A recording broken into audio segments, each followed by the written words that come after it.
A lo largo de 2000 años, filósofos, psicólogos, neurocientíficos han intentado, con sus propios medios y de manera independiente, resolver uno de los mayores desafíos a los que se ha enfrentado la humanidad: comprender la mente humana. ¿Qué es un ser humano? ¿Por qué estamos en este mundo y no somos indiferentes a él? A mediados del siglo pasado, la ingeniería se suma de manera decisiva a la búsqueda de respuestas a estas cuestiones. Construye artefactos que intentan modelar cómo nos comportamos e impone un programa de investigación que se ha mantenido durante más de 50 años. Se dio por hecho que los seres humanos éramos ordenadores, seres perfectamente racionales, como si fuéramos sistemas lógicos dentro de una partida de ajedrez.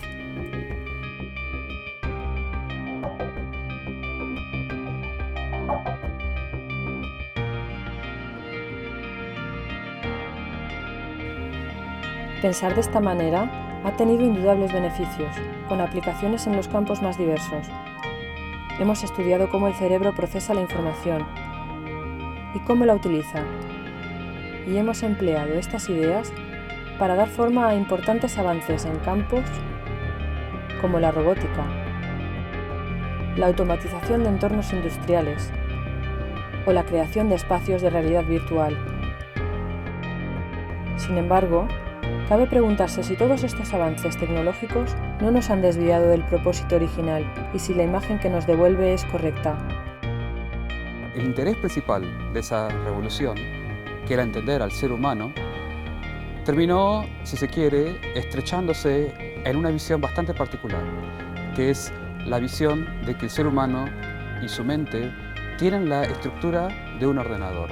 Al mismo tiempo que la metáfora del ordenador se consolidaba, tenía lugar algo que, históricamente, pasó casi desapercibido. Una pequeña comunidad, surgida al margen de este proceso, promovió una serie de reuniones en las que sentaron unas nuevas bases conceptuales y metodológicas. Huyendo de las fronteras entre disciplinas, concibieron el estudio de la mente como un esfuerzo colectivo e integrador. Gracias a este esfuerzo interdisciplinar, la ciencia cognitiva ha relegado la metáfora del ordenador a un segundo plano. Fundamentalmente, el punto ciego de esa manera de pensar es que si bien podemos ser muy eficientes como ordenadores, las cosas no nos importan, a menos que también tengamos una base corporal en la que nos vemos afectados por el mundo.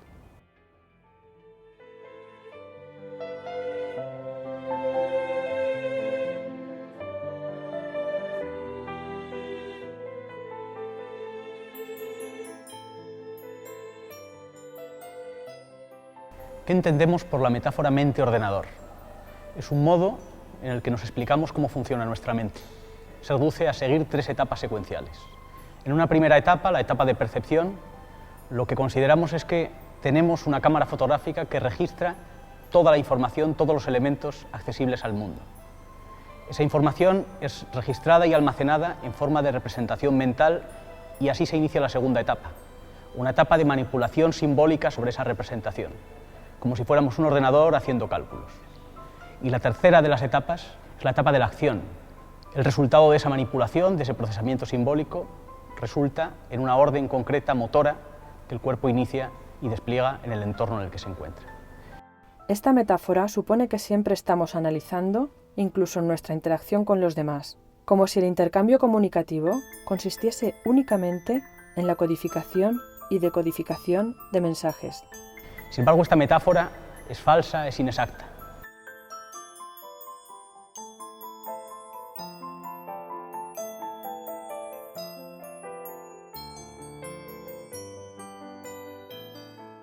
Desde el momento que decidimos acercarnos para poder percibir algo a la distancia correcta, como cuando miramos una pintura en un museo, nuestro cuerpo está actuando para percibir.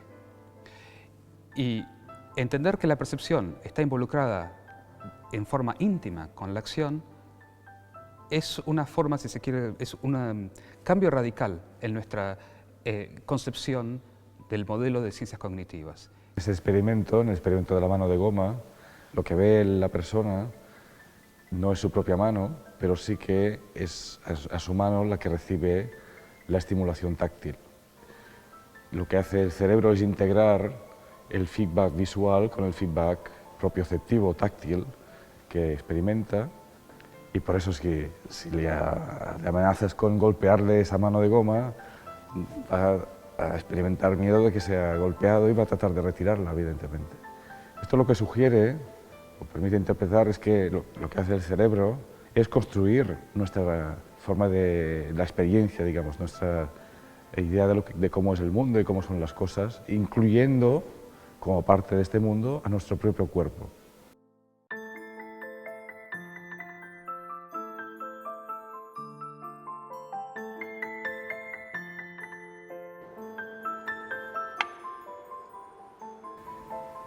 Nuestro mundo no es un tablero de ajedrez.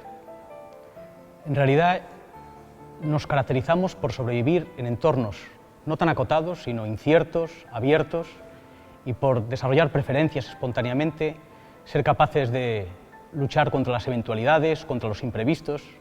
Ese sería el rasgo que nos caracteriza.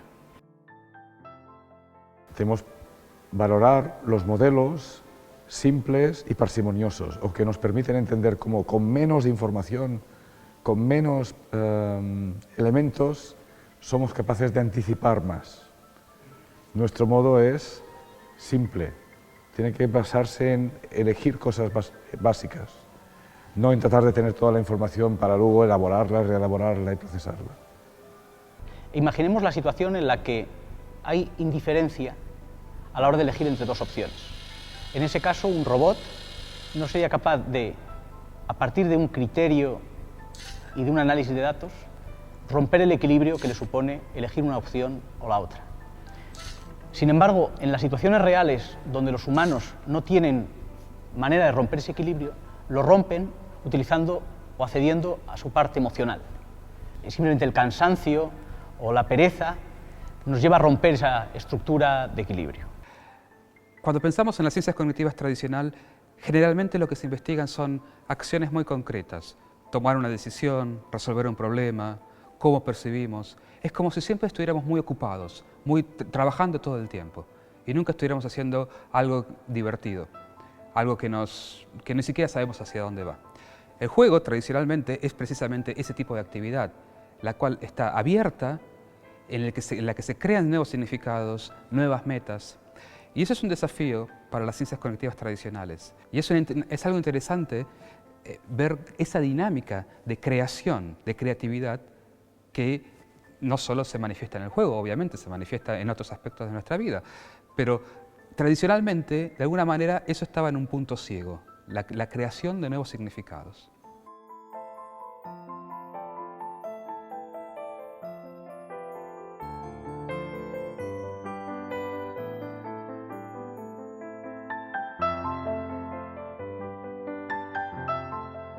Tradicionalmente, la acción ha sido conceptualizada como el control de nuestro cuerpo, por ejemplo, por nuestro cerebro, como si fuera un ordenador central que indica a cada músculo cómo debe moverse.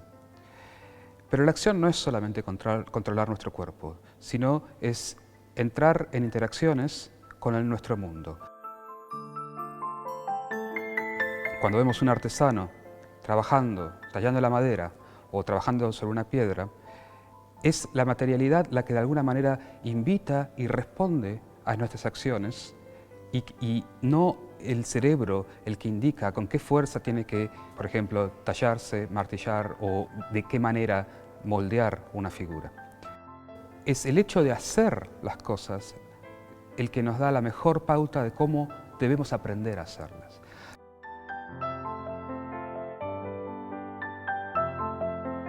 Aprendemos a hacer lo que tenemos que hacer haciéndolo.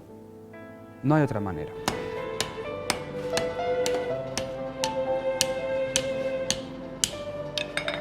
Cuando un artista está haciendo un dibujo de una figura humana, se está combinando tanto el trazo del lápiz, la imagen que él tiene en la memoria y de alguna forma la imagen corporal que resuena en su cuerpo de la figura que está intentando representar. Por lo tanto, es difícil hacer explícito toda esa interacción en forma de algoritmo, en forma de plan de acciones.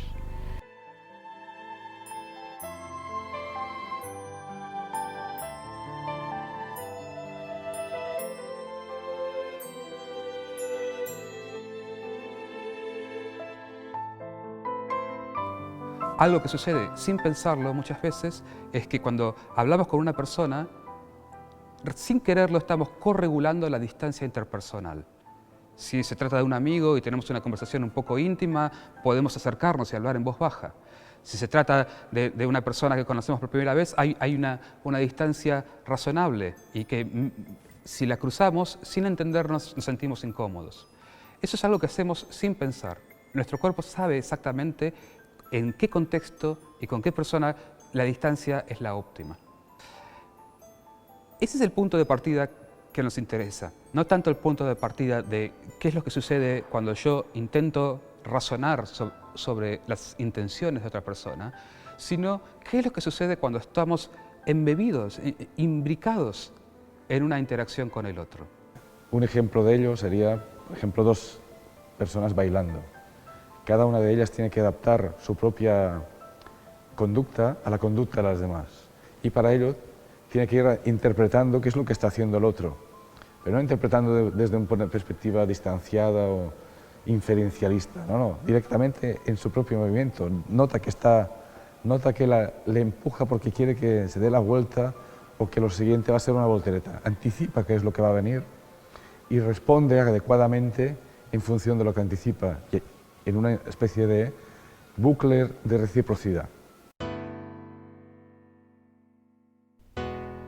Ni el cerebro es un ordenador, ni la mente está completa sin el cuerpo. La importancia de esta idea cambiará la manera en que la mente será estudiada a partir de ahora. El cuerpo es lo que hace que el mundo nos importe. No podríamos tener ningún interés en las cosas que nos suceden si ese interés no fuera corporal. El progreso en la comprensión de la mente dependerá de audaces propuestas conceptuales transdisciplinares que llegarán más lejos que las actuales. Pero necesitamos investigación más conceptual y más básica para tener hipótesis sobre cómo nuestro cuerpo y nuestra mente se adaptan y se acoplan al mundo natural y al mundo social.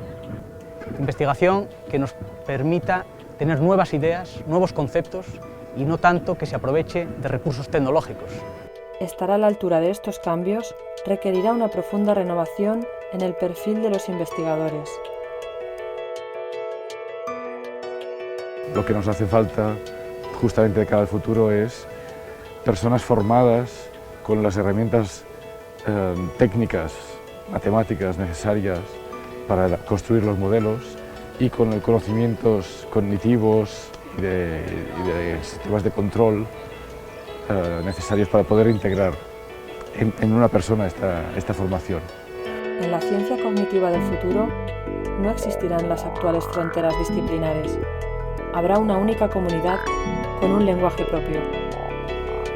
Yo creo que el futuro de las ciencias cognitivas es muy interesante en el sentido de que involucra a disciplinas que antes quizá no habían estado trabajando de manera conjunta.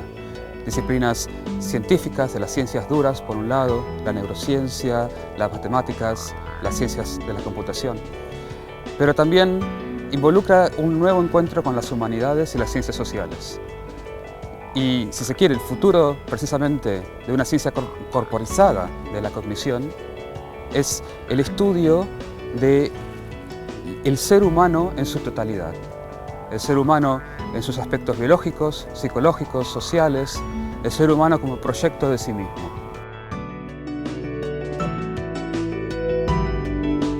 Un gran desafío para humanistas, ingenieros y científicos de mente amplia e inquieta. Un reto que promete ser emocionante.